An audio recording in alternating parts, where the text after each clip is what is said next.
back. WNST, Charleston, Baltimore, and Baltimore Positive. We are positively into almost the quarter pole of the football season, but certainly nothing as breathtaking or as exciting as a 66-yard field goal at the end of regulation to win it in Detroit. I've put my Ford Field background up for my friend Leonard Raskin. He joins us now from Raskin Global, where, of course, he follows the American dream. I like to call you our financial insider. And, I don't know about the odds on 66-yard field goals, but when your back's against the wall, you take a shot at it, right? And I think we all realized that there would be a point where he would have a chance to have a shot at it. Now, whether he'd make it or not, he made it, and the record is all his. And I don't know that anybody's going to be breaking that one anytime soon. I agree. I was stunned. And Justin's a good guy. And he's, a lot of people don't know. They see him on TV. They see him kicking that ball, see him in the Royal Farms commercial. I was wondering how much chicken he was eating last night. It's a big week for Royal Farms. They Absolutely. And I'm going to yell and scream. The Royal Farms Arena had Guns N' Roses on Sunday nights. It's a big Rofo week around here. There you go. But my goodness, when he went out, well, first of all, let's face it, 4th and 19 was that a San Diego Charger moment? 4th and 19, and Lamar dropped a dime in there. That was beautiful. And then, my goodness, how good is it that the officials miss a delay of game that everyone on TV, and I don't know how many people Ford Field holds, but everybody in the stadium was grunting about, which I just loved. I figured we got to get one call sooner or later, and there it was. And then you knew Justin was going to get out there. And for a little guy, and I consider him a little guy, that leg, the dude just crushed it. And I'm watching, I'm standing in my family room. I'm doing this. I'm like, okay, here we go. Well, he's capable of making it. It's not absolutely. It's not like 4th and 29 where you don't think you can make it. It's, if you gave me $1, made me bet it one way or another at that moment, I'd say he's got a shot at kicking it. I mean, and he missed one earlier, so I think that sharpens him. When he misses one, he doesn't miss one again for a month or two. No, and boy, when that thing went up, it was dead center. It looked like it was dead center, the different camera angles they had. And then I saw it bang the pipe, and I'm thinking, okay, everybody's thinking, which way is this ball going to bounce? And oh my goodness, when that thing went through, I was pretty well screaming. I had done. The wife and I did a crab feast. Did a good time of the year to be doing that at halftime. So we were just finishing folding up the paper and throwing everything away, and that thing went through. I threw my hands up in the air. I think I got Old Bay all over the house. See, I can't eat crabs in the middle of a game. I'm tweeting, I'm pacing. I need my fingers. That's something I probably will never do. Eat crabs and watch a credible football game. I picked them up at halftime. We ate during the 3rd and 4th quarter. I was lucky crabs is what you had. Finishing chowing some corn on the cob, and then Justin banged 66 through the upright. Well, not through I guess it wasn't technically through the uprights. It was off the uprights. But being a hockey fan, you know what that post is about. And sometimes you hit the post and it angles in, and sometimes you hit the post and it doinks off the wrong way. So it was a nice friendly bounce and no goaltender to stop it. It's always such a lonely feeling, when you're in a hockey rink and it hits boing, and it comes out and you're like, well, that should have been 1-0. In this particular case, seeing him line up, seeing where it was, and knowing the air, that there wouldn't be a breeze, all of that, and having seen him do it before. I was in Detroit 8 years ago. 61. Yeah. 61. Well, he kicked. What did he do that night? Wasn't that the 20, 30, 40, 50, 60? I believe was that the 6 field? He kicked from every distance that night. He kicked 6 field goals. 20, 30, 40, 50, and 60. Hard to believe it's 61. 8 years. Like you wonder if 8 yeers from now he'll still be here. He's 31. To have a kicker you talk about assets in your business and in wealth management and strategy.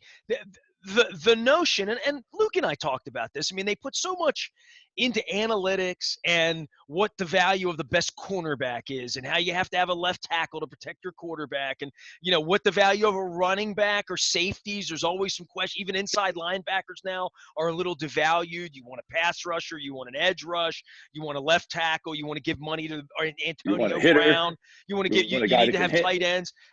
Nobody talks about having the best kicker and what the value of that is, the difference between being 1-2 and 2-1. They do when they miss. They Undervalued. talk about it when they miss. Absolutely. Market Look, inefficiencies. he is a long-term asset for sure. And that was the thought that was going through my head. I mean, we've seen him do this for so many years. And like you said, it was 8 years ago when he booted the 61. And he's made a lot of 50s and 50 pluses, but thinking, all right, this is 8 years older and he's going for 66. Like, really?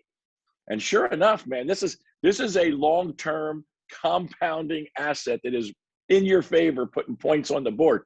The value of that can't be underestimated. He's phenomenal. He's not only the most accurate in NFL history, now he's got the longest field goal in NFL history. And let's face it, the other guy, I don't even know if anybody knows his name. They said his career long before what did he kick? 35 to quote unquote, win for Detroit. His career long before that was 29 yards. 29. Well, when they brought that kid out, Sartoso is his name, and I There you saw go. him and his little mustache, and I'm like, oh man, the Lions are going to screw this up by missing a kick. And then he makes the kick, right? And you're like, okay, this is the difference on a week by week basis as we go into games with Sam Cook and Justin Tucker and the previous Wolfpack with Morgan Cox all these years, and feeling like, well, if we get down to the 40-yard line, we're going to have a chance to at least kick and have a 2 out of 3 or 3 out of 4 chance that Tucker's going to be able to hit a 50, 55-yard field goal, especially in a blimp. A little different, I think, outdoors and outdoors win. Yeah, Pittsburgh in the open end in December or whatever. We're going to have to go do that in a couple of weeks as well. But to see what our other options are, it's not like saying, well, if we didn't have Lamar Jackson, we'd have Jared Goff, or we'd have, Joe Burrow. We'd have a great quarterback. But if you don't have Justin Tucker, what do you have? Where's that drop off from the kicker when you're going to try to come in and win a game? 66 yards, 90% of the kickers in the history of the game, the coach wouldn't even bring the kicker on. Yeah, they would say, just go wing it, chuck it, and fumble it around and go out there and try to run around a little bit like a kickoff. But, there's that 1 out of 10 that would try it. The band is on the field. The band is on the field.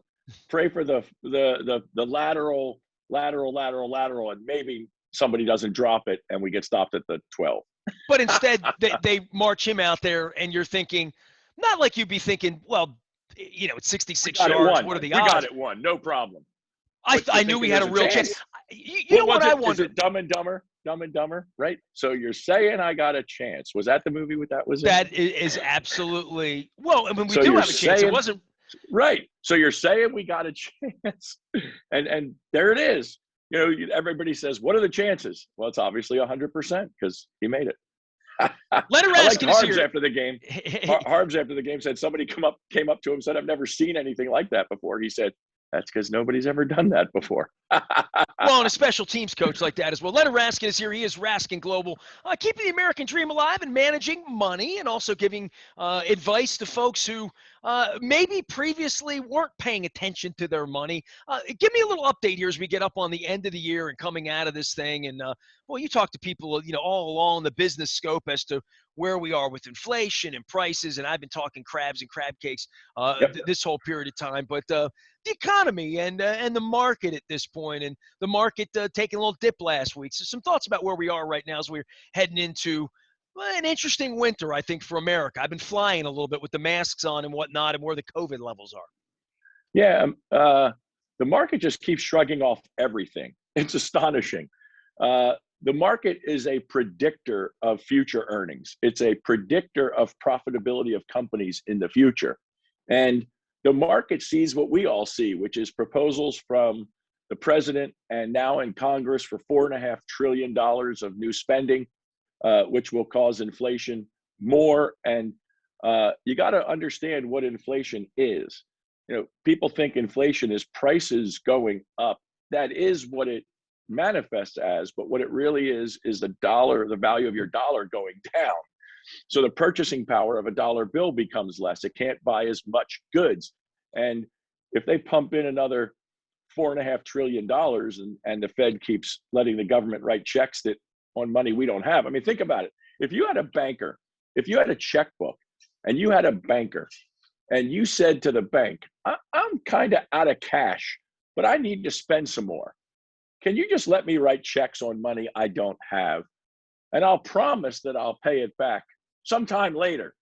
Maybe, I'll pay it back. And your bank said, go ahead, no problem, write the check, we'll cover it. You're good for it, we'll cover it.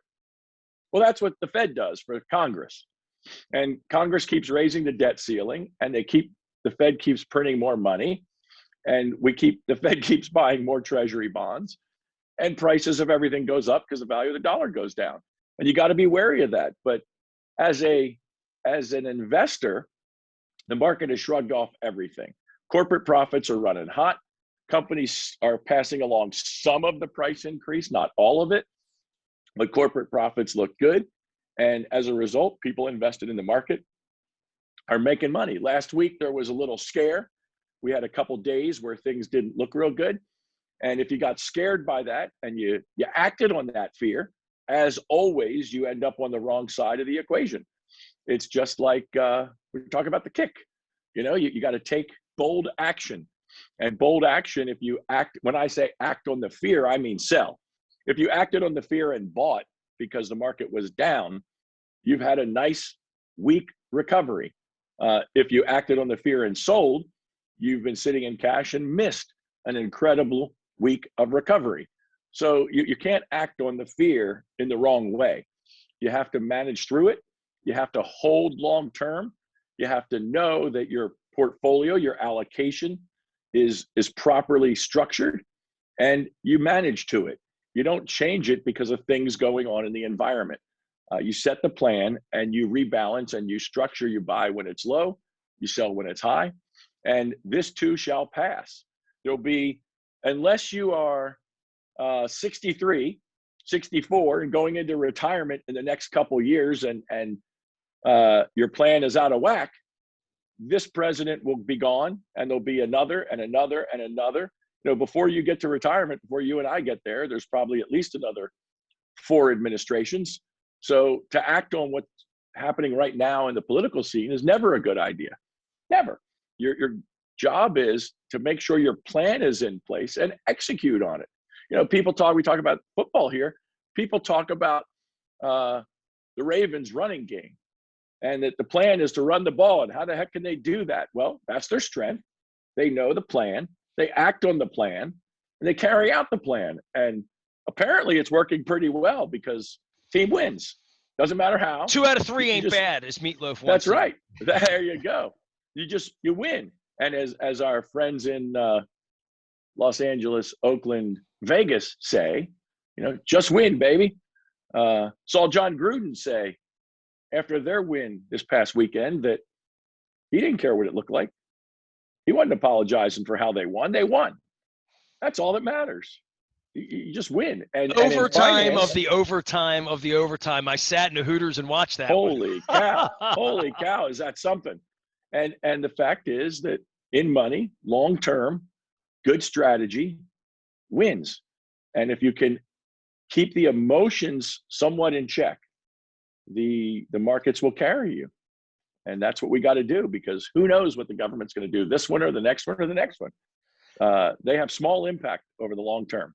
Leonard Raskin is here. He is Raskin Global, making the American dream happen. You can learn about money, saving money, what to do with money, insurances, all sorts of investment advice. And Trusted. Yeah, go to RaskinGlobal.com. Leonard Raskin is out on the front of Baltimore Positive each and every week as well. Off to Denver here this week. We'll get some home games next month. They're 3 in a row. And tell you what, the Chargers coming in. The Bengals look better than we thought.